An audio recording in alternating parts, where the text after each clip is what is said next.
Handog ng Radyo Pilipinas World Service ang programang Global na Tayo. Pag-uusapan, hihimayin, aalamin ang mga isyung pinag-uusapan ng bayan at dadalhin sa pandaigdigang plataforma. Global na Tayo, talakayang hindi lang pambansa, bagkus pang global community pa. Global na Tayo, dito sa Radyo Pilipinas World Service, ang online digital station ng Pilipino saan man sa mundo. Tara na, Global na Tayo! Magandang araw sa ating mga taga-subaybay dito sa himpilang Radyo Pilipinas World Service. Narito na naman tayo para sa isa pa namang edisyon ng ating programang Global na Tayo. Sa ngalan ng ating kasamang si Ray Sampang, ako po ang inyong lingkod Steph Vicente. Ako po muna ang inyong makakasama sa halos 30 minuto na diskusyon patungkol sa mga mahalagang issue sa loob man o labas ng Pilipinas. Patuloy niyo po kaming nasusubaybayan sa pamagitan ng ating Facebook live streaming. I-search niyo lamang po ang Radyo Pilipinas World Service sa inyong mga search bar sa inyong Facebook para masubaybayan niyo po ng live. Live na live po ang ating mga programa dito sa Radyo Pilipinas World Service. Magkakaroon din tayo ng re-uploading ng episode sa ating YouTube account. Punta lamang po kayo sa ating official YouTube channel na Radyo Pilipinas World Service. I-search nyo lamang din po yan sa inyong mga search bar. At bukod sa video live streaming, meron din tayong audio live streaming sa pamagitan naman ng ating Evox PBS receiver app. Paano po ba ito mada-download? Maaari nyo pong i-download ang naturang app sa pamagitan ng Google Play Store para sa mga Android phone user, habang punta naman po kayo sa App Store para naman doon sa mga gumagamit ng iPhone. At paano po ba ginagamit itong Evox PBS Receiver app? Pagpunta nyo po dun sa mismong application, makikita nyo po ang mga icon ng mga himpilan sa ilalim ng Presidential Broadcast Service. Tulad na lamang ng Radyo Pilipinas Radyo Publiko, ng Radyo Pilipinas 2 Sports Radio, ng ating Radyo Magazine, ang ating kapitbahay. Katabing-katabi lang po natin ang kanilang studio, maging ang ating mga FM stations. At syempre, upang inyong masubaybayan sa pamagitan nga ng ating audio live streaming, ang Global na Tayo, pindutin nyo po yung may icon po ng Radyo Pilipinas World Service. So, ano po ang mga pag-uusapan natin dito sa ating programa? Para sa unang bahagi ng ating programa ay makakasama natin ang Bureau of Customs. Bakit? Kasi iniimbitahan nila ang mga stakeholder na lumahok sa tinatawag na beta testing ng kanilang upgraded online tax estimator. Bilang bahagi po yan ng nagpapatuloy na modernization drive at improve public service po ng Marcos Jr. Administration. Sa pagbabalik po ng ating programa ay makakapanayam na po natin ang ating resource person mula sa Bureau of Customs. Atin muna pong bibigyang daan ang ilang paalala mula sa ating himpilan. Mas pinadali na ang government transactions sa tulong ng eGov.ph Super App. Pwedeng-pwede mo nang magawa ang lahat ng ito. I-download ang eGov app sa iyong smartphone o tablet mula sa App Store o Google Play Store. Pagkatapos, ilagay ang iyong mobile number at i-authenticate gamit ang one-time PIN o OTP para marehistro ang iyong account. Saka ilagay ang iyong mga pangunahing impormasyon at kumpletuhin ang facial recognition technology para sa verifikasyon ng iyong pagkakakilanlan. Para sa mas mabilis at mas maayos na serbisyong panggobyerno, gamitin na ang eGov.ph Super App. Itinuloy na po natin ang zero balance billing. Libre po. Ibig sabihin, ang serbisyo sa basic accommodation sa ating mga DOH na ospital, wala nang babayaran ang pasyente. Po, ang dami pong challenge, hindi po namin alam kung saan namin kukunin, ganon, nag-iisip kung paano namin mababayaran. Siyempre po, masayang-masaya, super saya po dahil na zero billing po kami. Opo, malaking po talaga, malaking tulong po. Mabilis lang din po. Bayad na ang bill ninyo. Uulitin ko, Wala nang kailangan bayaran ng pasyente basta sa DOH Hospital dahil bayad na po ang building. Naiyak ako kasi sobrang saya. Maraming salamat po, Mr. President Bongbong Marcos Jr. Hindi kami nagkamali ng taong ihinalal. Po tayo sa ating programang Global na Tayo. Tulad ng ating nabanggit kanina ay pag-uusapan natin itong pag-iimbita ng Bureau of Customs o BOC sa mga stakeholder na mag-participate sa beta testing ng kanilang upgraded online tax estimator. At upang pag-usapan po yan ay makakasama po natin ang Deputy Chief of Staff ng Bureau of Customs, walang iba kundi si Attorney Chris Bendijo. Attorney Bendijo, welcome po sa programang Global na Tayo. Si Steph Vicente po ito ng Radyo Pilipinas World Service. Hi, Ma'am Steph. Good morning.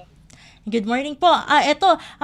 Unang-una po namin katanungan sa inyo. Paano po ba nagwo-work sa ngayon yung kasalukuyang online tax estimator po natin? Para lang po sa kaalaman ng ating mga tagapakinig at bakit mahalaga na magkaroon po ito ng upgrade? Okay, ito ay alam niyo naman, no? Meron tayong previews na online calculator. Nag-trending ito, no? Dahil dun sa isang celebrity na ni-raise yung kanyang patungkol dito. At dahil po dun, pati ibang mga minabuti ng ating commissioner na i-take down muna yung lumang version at tayo ay gumawa ng panibago, no? Ito pong ating panibagong beta version, ginawa po ng ating Management Information Systems Group, no? In-house po ito ng BOC. Wala po tayong ginastos dito, no? Na ipoprocure sa ibang entities. So dinevelop natin ito taking into consideration yung mga previous complaints. Nag-factor in tayo dito ng yung mga import processing fees na hindi makikita sa previous calculator, at nang sa ganon ay mas malinaw, no? Medyo mas malapit-lapit yung estimation nito sa mga magiging duties and taxes na inyong babayaran kung meron man tayong i-import na mga goods. At attorney, ano po yung mga magiging expected features po nitong upgraded online tax estimator? Unang-una po, no, makikita ninyo kapag tayo ay nag-login dito, makikita ninyo may drag down menu tayo. Kapag tayo ay maghahanap ng item, makikita po natin specific yung description ng item at specific din po yung kanyang HS code, no. So ibig po sabihin, mas tutugma po, no, yung pag-identify kung ano yung mga dapat na ipataw na duty rate, no, sa mga items na to. Hindi yung tayo na ang magi-input noon, no, yung po yung nasa lumang version eh. So because alam na natin yung HS code ng produkto na ating i-import, meron na po siyang automatic na magsasabi kung ano yung kanyang tamang rate, no, for purposes of determining duties and taxes. Ikalawa po, makikita rin po natin dito, no, andyan na po yung ibang mga fee na hindi po na sa cloud doon sa previous na calculator natin. So kahit papaano po, when it comes to the determination of the duties and taxes na magiging due sa inyong item, mas accurate po itong ating version 2. Tulad po ng ating nabanggit kanina ay magkakaroon nga po ng beta testing. Gaano po kahalaga na makiisa ang mga stakeholder o ang publiko sa beta testing po ng upgraded online tax estimator? Ay, definitely po, no. Number one, kinikilala po natin, no, yung kahalagahan ng mga komento ng publiko dahil sila naman din po talaga ang gagamit. Sila po ang stakeholders, sila po ang gagamit ng calculator na ito. In fact po, meron na po tayong mga natanggap na komento, no, kagaya nung isa kahapon. Meron na po nagpadala sa atin ng suggestion na kung pwede maglagay tayo ng instructional video, no, para mapaliwanag yung iba't ibang mga features at iba-ibang mga entries dito sa ating calculator. Ginagawa na po namin yan. Baka po today or baka tomorrow, ilabas na rin po namin yung instructional video both in English and Filipino para po mas maintindihan ng publiko kung paano po yung tamang paggamit, ano po yung mga ibig sabihin ng mga bawat entry sa ating calculator. So napakahalaga po ng feedback talaga ng publiko kasi ang pananaw po ng ating Commissioner Ariel Pomoseno, dapat po talagang forever ang pag-i-improve natin sa ating mga serbisyo, no? So the more comments, the more feedback na ibigay ng ating publiko, marami po tayo pagbabasihan ng ating pwede pang i-improve sa ating mga pinoprovide na services. At para po sa kaalaman ng mga gustong sumali, no? Bago po natin i-discuss kung paano makakasali, ano po bang gagawin nitong mga sasali o makikilahok sa beta testing? Meron na po tayong meron po tayong link na makikita kung saan po natin ma-access ng ating online calculator. Papadala ko na lang po sa inyo para ma-announce po natin later. And pwede po nilang i-testing doon. Halimbawa, mag-testing sila kung meron silang mga item na gustong ipadala dito or i-import dito.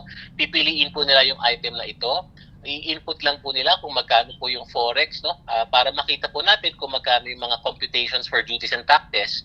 Meron naman po ibang mga natatanggap kami na mga comments and feedback patungkol sa kulay, patungkol sa disenyo. Tinatanggap din po namin yan, no? Pero for now po, baka po pwedeng i-testing po talaga natin yung accuracy ng ating calculator.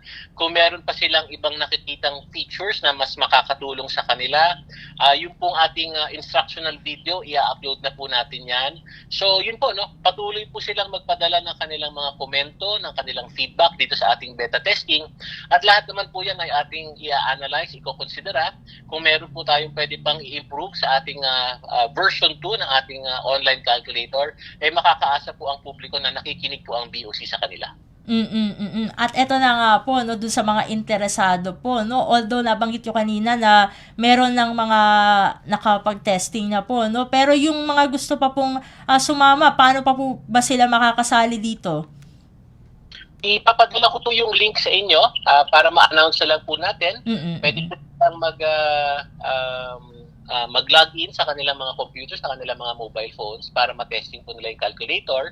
At kasama din po dun sa ating i-upload na video, pati sa ating PR statement, yung pong mga email addresses kung saan po sila pwede magpadala ng kanilang mga komento at feedback. At hanggang kailan naman po itong beta testing po natin?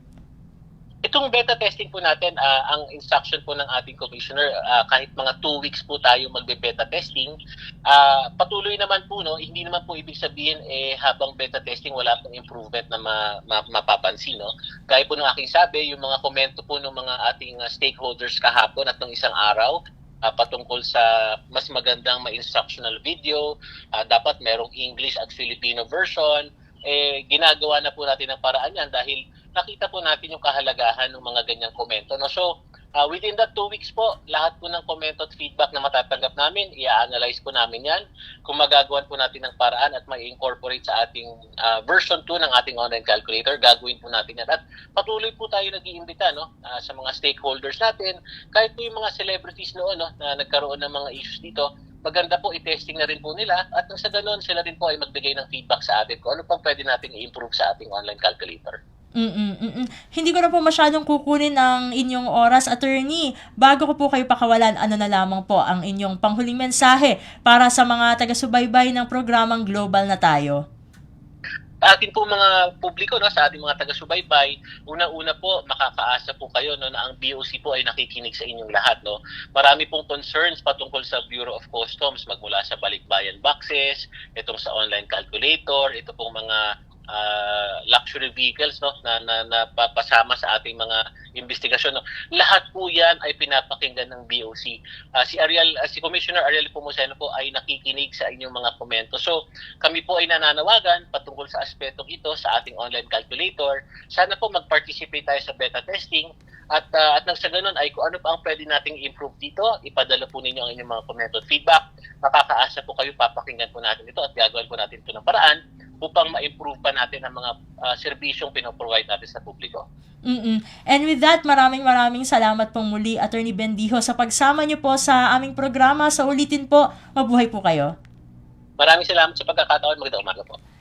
At ating pong nakasama dito sa ating programang Global na Tayo, si Attorney Chris Bendijo, ang Deputy Chief of Staff ng Bureau of Customs. So ayan, para sa ating mga tagapakinig, ay patuloy lang po kayong makiisa, no, sa beta testing po ng upgraded online tax estimator para syempre malaman po ng BOC kung ano-ano po yung mga aspects na dapat pong i-improve dun sa current version, no, ng online tax estimator. Samantala, magkakaroon muna tayo ng maikling break at sa pagbabalik ng programang Global na Tayo ay marami pa tayong mga updates mula sa iba't ibang ahensya ng pamahalaan na alam naman po natin ay very important po sa ating mga taga-subaybay. So eto na po muna ang ilang paalala mula sa ating himpilan. Garantisadong solusyon at aksyon ang handog sa iyo ng Bagong Pilipinas Presidential Action Center. Sundin lang ang mga sumusunod para makakuha ng appointment. Para sa wala pang eGov.ph app account, panoorin ang video para malaman kung paano gumawa ng account. Kung meron ng account sa eGov.ph app, mag-login dito. Saka hanapin ang online registration tab para sa Bagong Pilipinas Presidential Action Center. Pindutin ito para makita ang available na government services. Piliin ang serbisyo na iyong kailangan mula sa listahan. I-upload ang requirements ng serbisyong kailangan mo. Pumili ng petsa at oras kung kailan nais pumunta sa Bagong Pilipinas Presidential Action Center. I-submit na ang iyong application at bigyan ng pagkakataon na ma-review ang iyong isinumiting requirements. Hintayin ang QR code para sa kumpirmasyon ng iyong schedule. Makakatanggap ka ng text message para malaman kung naaprubahan ito. Sakaling hindi ito maaprubahan, makakatanggap ka rin ng text message para ipaalam ang kulang na requirements sa kasubukang mag-register ulit. Kung nakatanggap na ng kumpirmasyon, maaari nang pumunta sa Bagong Pilipinas Presidential Action Center sa napiling schedule, dala ang QR code at ang mga isinumiting requirements. Huwag kalimutang dumating sa itinakdang araw at oras ng iyong appointment. Pinapaalala rin na siguruhing may kumpirmadong schedule bago pumunta sa Bagong Pilipinas Presidential Action Center para maiwasang magpabalik-balik. Simple at user-friendly ang pagpapa-appointment dito, kaya wag nang mangamba dahil sa Bagong Pilipinas Presidential Action Center, tulong ay abot kamay na.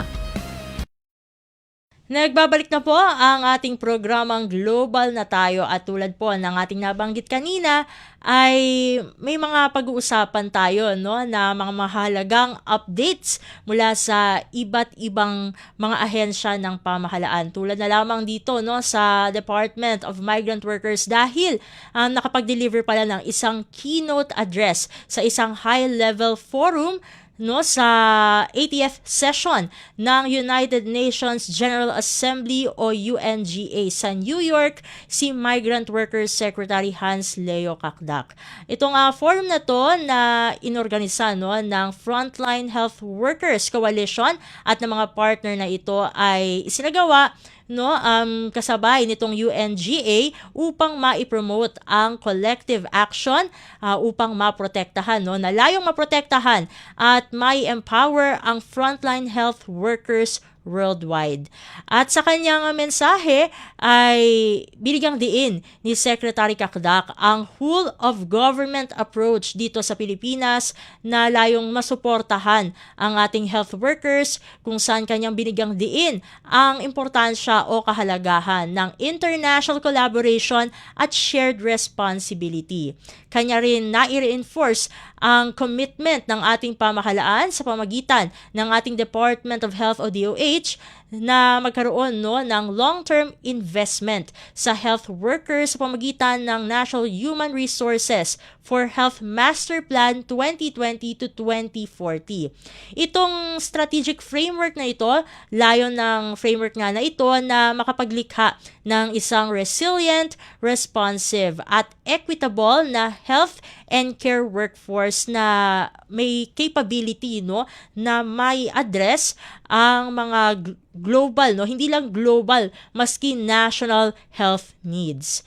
At ito nga, ang sabi ni Secretary Kakdak, and I quote and unquote, we must strengthen education and training systems, ensure fair compensation and safe working conditions, and create an environment that supports continuous learning and professional growth. Binigyang diin din ni Secretary Kakdak ang urgent need na ma-enhance o mapaganda ang data governance and information systems na mahalaga para sa evidence-based policy making na magpoprotekta, no, at susuporta sa ating health workers. At syempre, na-reaffirm din, no, ng kalihim ang commitment ng Pilipinas sa global cooperation, partikular sa mga area of digital health innovation, knowledge exchange at capacity building sa pamamagitan ng edukasyon at mga pagsasanay.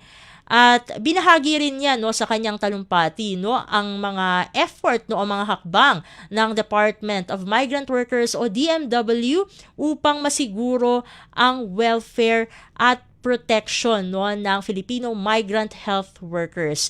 Kabilang na rito sa mga hakbang na ito ang pag-promote ng fair and ethical labor mobility, pagpapalakas ng representation sa pamagitan ng 42 Migrant Workers Office o MWOs sa iba't ibang bahagi ng mundo at ang pagbibigay ng pagsasanay, upskilling at reintegration support para doon naman sa mga uuwing OFWs. Ayan. At syempre bukod dyan sa kanyang naging speech, no, sa sidelines nga ng UNGA ay nag-participate, no, lumahok din si Secretary Kakdak sa isang high-level discussion sa migration and development sa UN headquarters na inorganize naman ng United Kingdom, Belgium, ng Pilipinas at Somalia in collaboration with the International Organization for Migration o IOM. Ang tema po ng diskusyon na iyan ay ang kasalukuyang sitwasyon, no, sa migration na ngayon ay sinasabing nasa crossroads, kung saan lahad sila, no, ng mga risk, threats at challenges, no. Kasama na diyan ang rising nationalism, organized human trafficking, illegal migration at iba pa. At syempre, no, bukod kay Secretary Kakdak ay nagbahagi naman, no, ng unique experience sa pag-leverage, no, ng migration, ng benefits, no, sa migration para sa development din ng ating bansa, si Foreign Affairs Secretary Maria Teresa Lazaro. So yan yung update natin mula sa DMW. Samantala ay meron tayong mga updates din, no? Kasi alam naman natin na isa ang sektor ng turismo sa mga nakakapag-ambag, no, ng malaki sa ating ekonomiya. Kaya ito ang ilan sa mga updates dyan. Ayon sa Department of Tourism o DOT, no, ay kasalukuyan na po, no, na ginagawa ang mga paghanda para sa mga sa mga destination o mga tourist destination dito sa Pilipinas na magho-host ng Association of Southeast Asian Nations o ASEAN Summit and related meetings sa susunod na taon na po yan, no?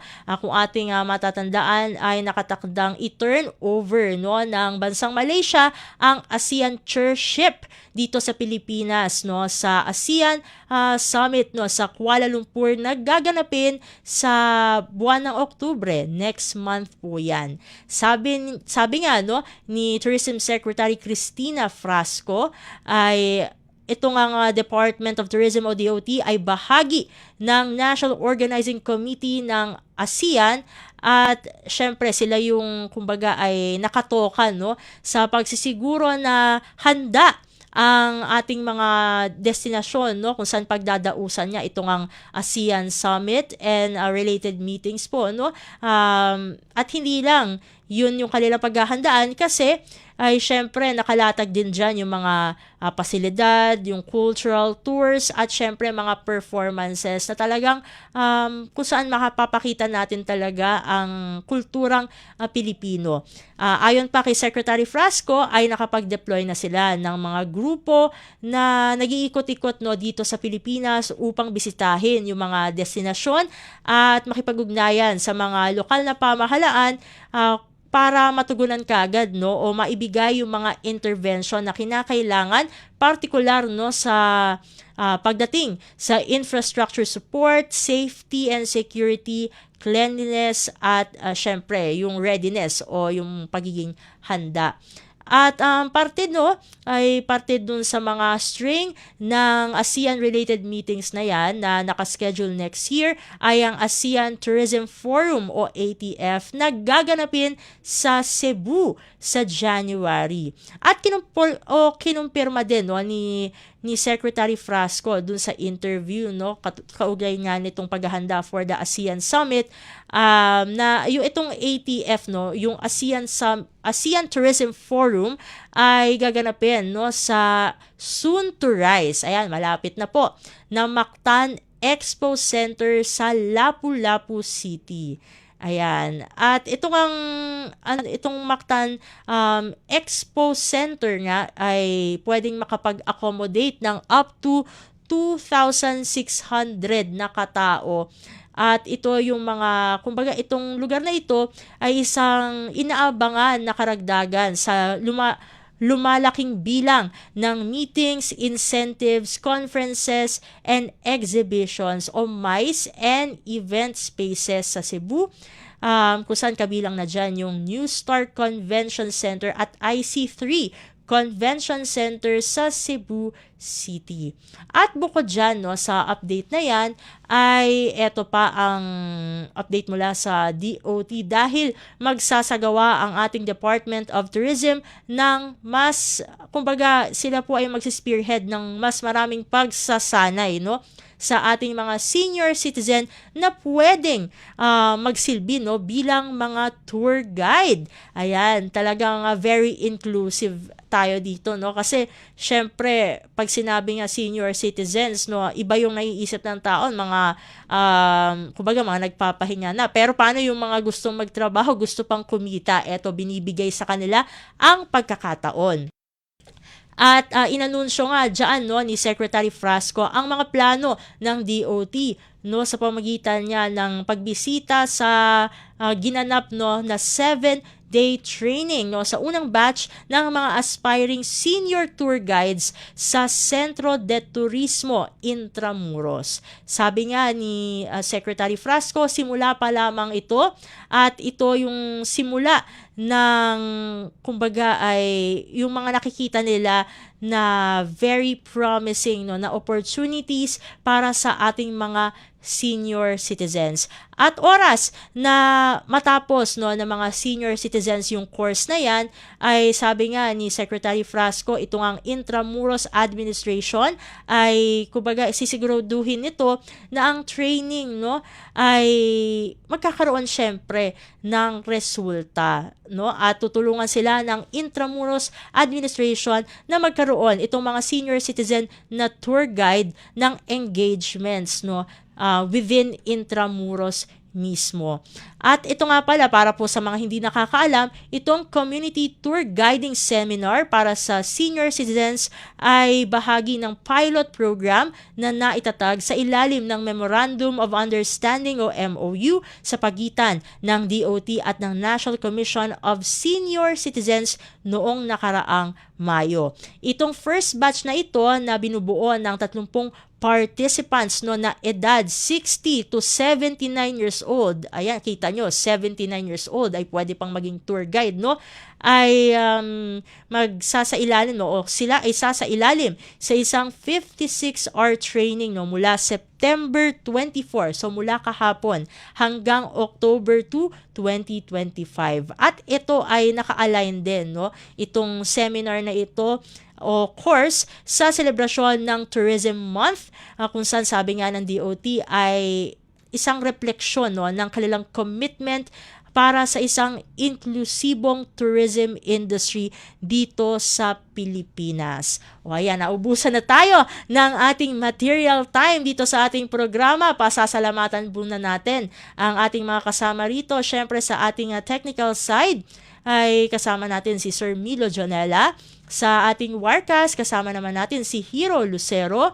Sa audio live streaming para po sa mga nakikinig via Evox PBS receiver app ay kasama naman natin si Sir Leo Magpayo, at mula naman sa ating production side kasama naman natin si Jerome Toledo. Sa ngalan ng ating kasamang si Ray Sampang, ako po ang inyong lingkod, Steph Vicente. Isang mapagpalang araw po sa ating lahat.